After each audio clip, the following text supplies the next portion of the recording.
Hello dear students, स्वागत है आपका अपने यूट्यूब चैनल रुद्र शिक्षणम में। डियर स्टूडेंट्स, हमने लास्ट वीडियो लेक्चर में वैद्युत द्विध्रुव क्या होता है, वैद्युत द्विध्रुव आघूर्ण क्या होती है, इसका एसआई यूनिट क्या होता है, इन सारे मुद्दों पे हमने डिटेल्स में डिस्कस कर लिया था। और आज वैद्युत द्विध्रुव से जुड़ा हुआ एक विशेष टॉपिक है जो कि आपके एग्ज़ाम के दृष्टिकोण से काफ़ी महत्वपूर्ण है, जो कि एग्ज़ाम में 100 कैसे कहूँ कि मान के चलिए कि वो पूछता ही पूछता है, हर बार पूछा है। आप अगर चाहो तो सवाल उठा के देखिए तो आपको खुद ही समझ में आ जाएगा कि वो पूछता है। वो 3 नंबर में, 2 नंबर में, या कभी कभी ये लॉन्ग आंसर में भी 5 नंबर में भी क्वेश्चन पूछ लेता है। तो आज का टॉपिक बहुत ही महत्वपूर्ण है, आप आखिरी तक बने रहिए, आपको बहुत ही मज़ा आने वाला है। और डेरिवेशन के हर एक पार्ट्स को बखूबी एक्सप्लेन किया जाएगा, आप इससे पूरी तरीके से लाभान्वित हो सकते हैं। देर न करते हुए सीधे चलते हैं आपके टॉपिक पे, जिसको हम ये कह रहे हैं कि वैद्युत द्विध्रुव के कारण अच्छी स्थिति में किसी बिंदु पे वैद्युत क्षेत्र की तीव्रता हम कैसे ज्ञात कर पाएंगे। पहले ये सुनिए कि वैद्युत द्विध्रुव के कारण हम किसी भी बिंदु पे वैद्युत क्षेत्र की तीव्रता दो तरह से प्राप्त करते हैं। एक होता है अच्छी स्थिति में, दूसरा होता है निरक्षीय स्थिति में। तो आज हम पहले टॉपिक के पहले प्रकार के बारे में बात करेंगे कि अच्छी स्थिति में किसी वैद्युत द्विध्रुव के कारण अच्छी स्थिति में किसी बिंदु पे वैद्युत क्षेत्र की तीव्रता क्या होती है, इसे हम कैसे प्राप्त कर सकते हैं, इसके डेरिवेशन के बारे में हम बात करते हैं। तो चलिए स्टार्ट करते हैं।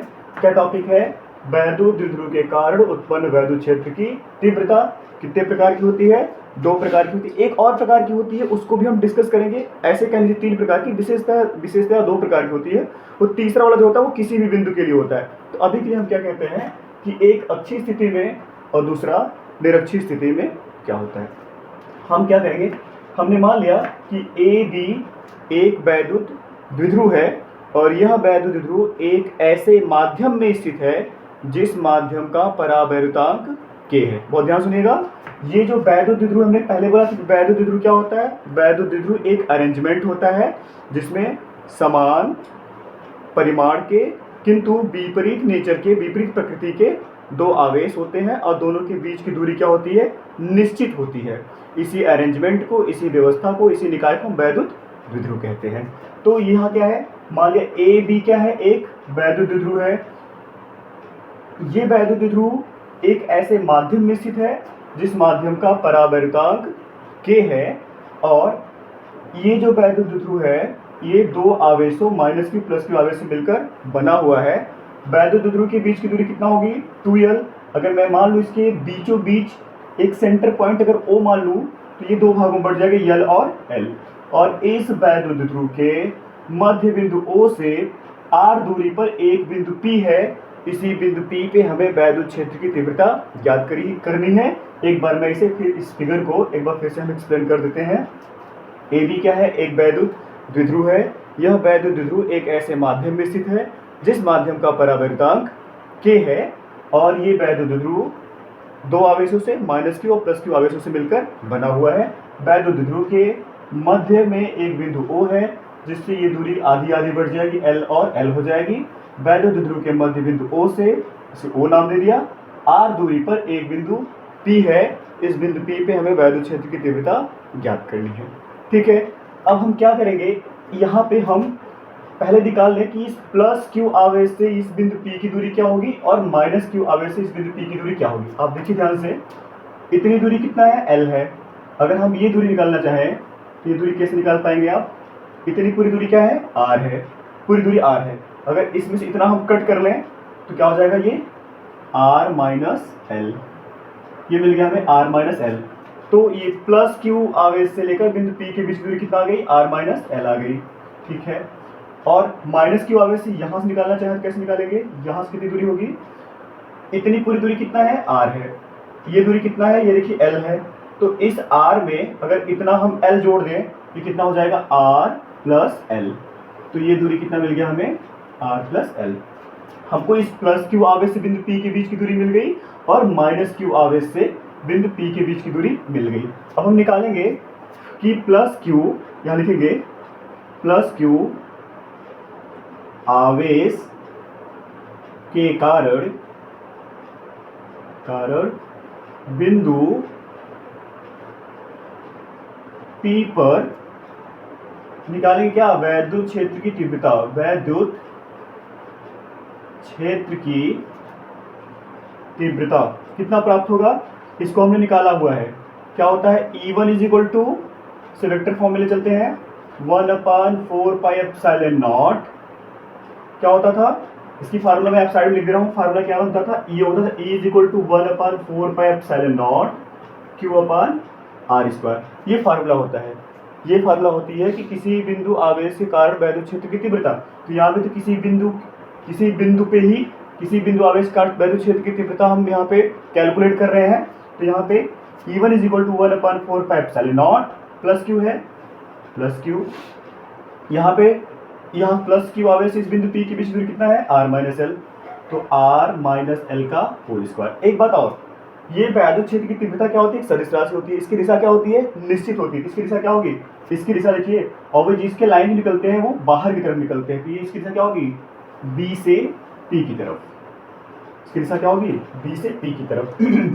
अभी हम माइनस Q आवेश के कारण निकालते हैं। माइनस Q आवेश के कारण बिंदु P पर वैद्युत क्षेत्र की तीव्रता। अभी तो हमने किसके लिए निकाला, अभी तो हमने प्लस Q के लिए निकाला कि प्लस Q आवेश के कारण वैद्युत क्षेत्र की तीव्रता कितना मिला। अब हम माइनस Q के लिए लेंगे, तो कितना हो जाएगा, E2 ले लिया मैंने। फिर से वही 1/4πε0। अच्छा एक बात और है, पहले बोला कि ये ऐसे माध्यम में स्थित है जिस माध्यम का परावर्तन K है, तो यहाँ पे K जुड़ेगा। तो यहाँ पे क्या हो जाएगा, K। अभी देखिए माइनस Q, इसकी क्या होगी, अंदर की तरफ होगी। इसका जो वैद्युत क्षेत्र की तीव्रता होगी उसकी डायरेक्शन क्या होगी, अंदर की तरफ। तो यहाँ क्या हो जाएगी, Q/r। देखिए माइनस Q से लेकर इस बिंदु P के बीच दूरी कितना है, r+l। तो r+l का होल स्क्वायर। और डायरेक्शन क्या होगी, इसकी डायरेक्शन होगी P से A की तरफ। इसकी डायरेक्शन होगी P से A की तरफ। तो हमने क्या निकाला, हमने निकाला सबसे पहले इस बिंदु P पर इस प्लस Q आवेश के कारण वैद्युत क्षेत्र की तीव्रता कितनी हुई, और फिर हमने निकाला माइनस Q आवेश के कारण इस बिंदु P पर वैद्युत क्षेत्र की तीव्रता। अब हम निकालेंगे परिणामी वैद्युत क्षेत्र की तीव्रता बिंदु P पर। लिखेंगे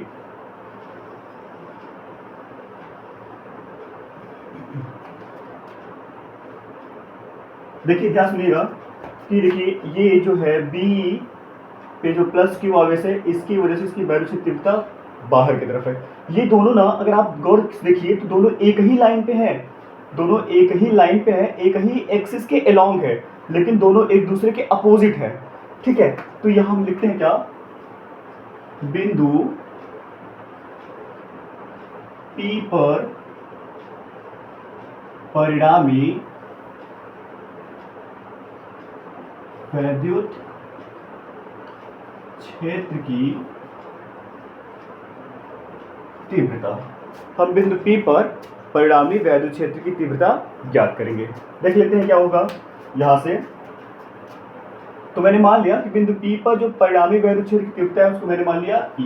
और एक चीज और, E1 का जो मान है वो बड़ा किससे, E2 से। ऑब्वियसली E1 का मान E2 से बड़ा होगा। ठीक है, तो यहाँ से E की वैल्यू निकालिए। E इज इक्वल टू क्या मिलेगा हमको, E1 minus E2। E1 minus E2 देख लेते हैं यहाँ पे, तो क्या मिलेगा हमको, E1 माइनस E2।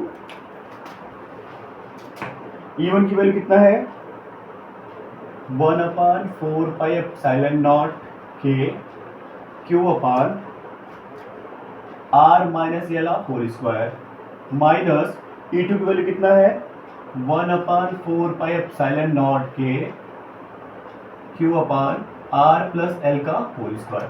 आप गौर से देखिए तो Q इसमें भी है, Q इसमें भी है, 1/4πε0 के इसमें भी है, वो इसमें भी है। तो हमने क्या कॉमन कर लिया, Q/4πε0 के दोनों में से कॉमन कर लिया। क्या मिलेगा हमको यहाँ से मिल जाएगा 1/r-l whole square minus 1/r+l whole square. ये हो जाएगा। इसको और आगे बढ़ाते हैं, Q/4πε0 के, आप यहाँ पे देखिए इसको हम ऐसे बना सकते हैं, कैसे आर माइनस एल एक ब्रैकेट रखा, आर प्लस एल दूसरे ब्रैकेट रखा, दोनों में स्क्वायर है तो इस पूरे का हमने क्या कर दिया, स्क्वायर कर दिया।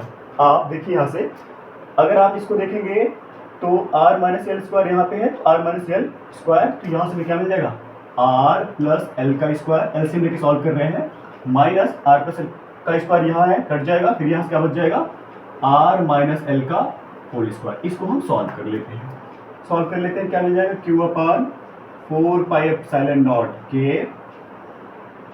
ए प्लस बी का होल स्क्वायर लगाएंगे, A square plus B square plus 2ab, यहाँ पे लगाएंगे तो यहाँ क्या हो जाएगा, माइनस, यहाँ पे लगाएंगे A plus B, A minus B का whole square, A square plus B square minus 2ab। और एक बार देखिए, A plus B A minus B, ये हो जाएगा are square minus L square का होल स्क्वायर। ठीक है, अगर हम ब्रैकेट ओपन करें तो ब्रैकेट ओपन करके क्या पाएंगे, देख लेते हैं। ब्रैकेट ओपन करके क्या मिलेगा हमको, यहाँ से मिल जाएगा हमको Q upon 4 pi epsilon naught के R square plus L square plus 2rl minus are square minus L square plus 2rl, और पूरे का अपन क्या हो जाएगा, ये देखिए, ये हो जाएगा are square minus L square का होल स्क्वायर। ठीक है, आगे हम यहाँ पे सॉल्व कर लेते हैं।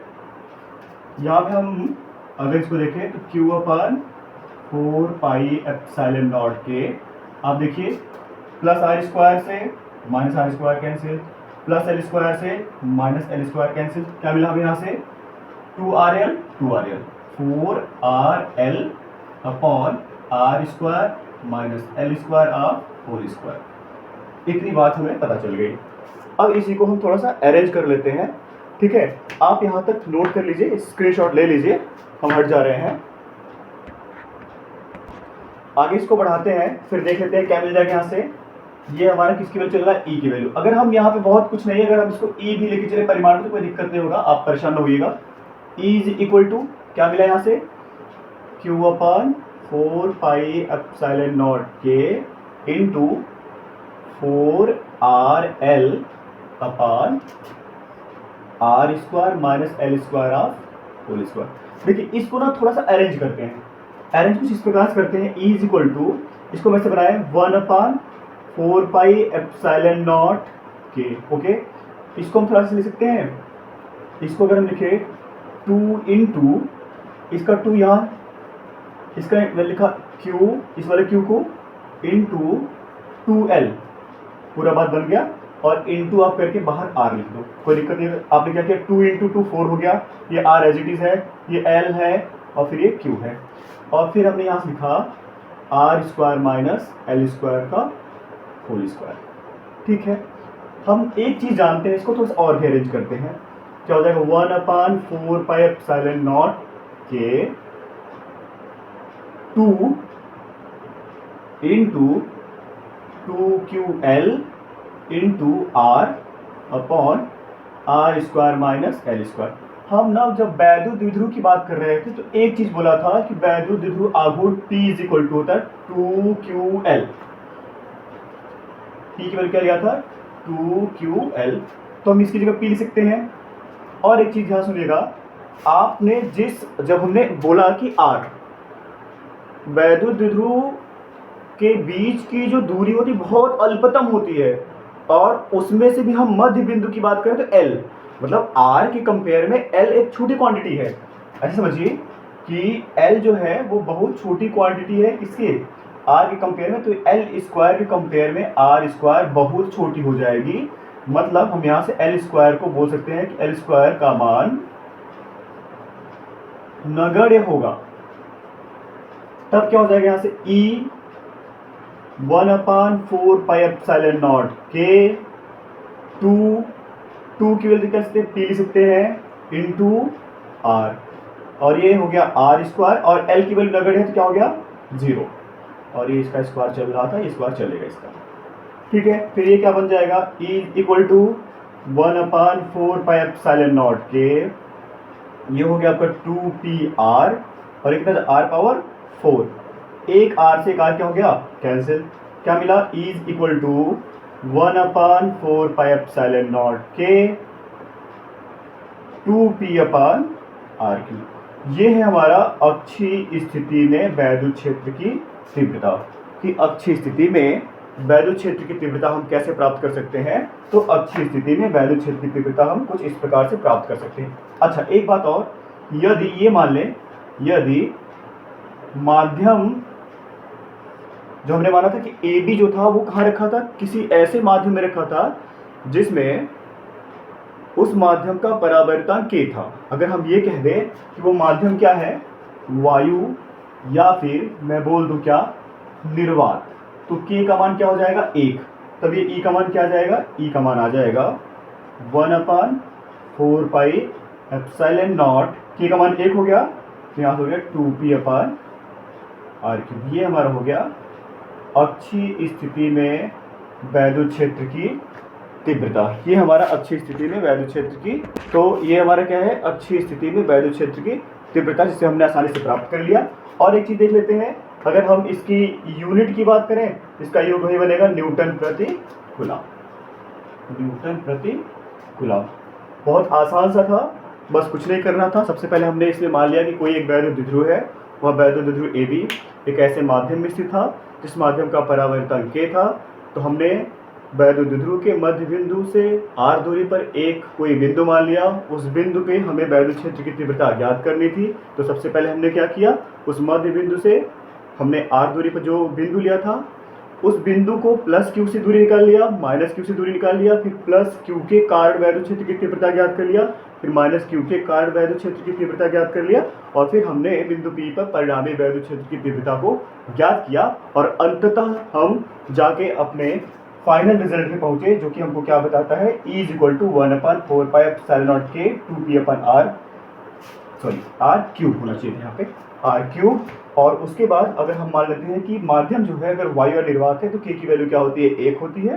तो E = 1/4πε0 2P/r3।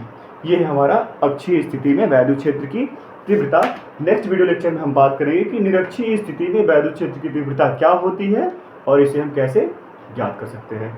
ठीक है, अगर वीडियो आपको पसंद आता है तो लाइक शेयर सब्सक्राइब करना ना भूलें।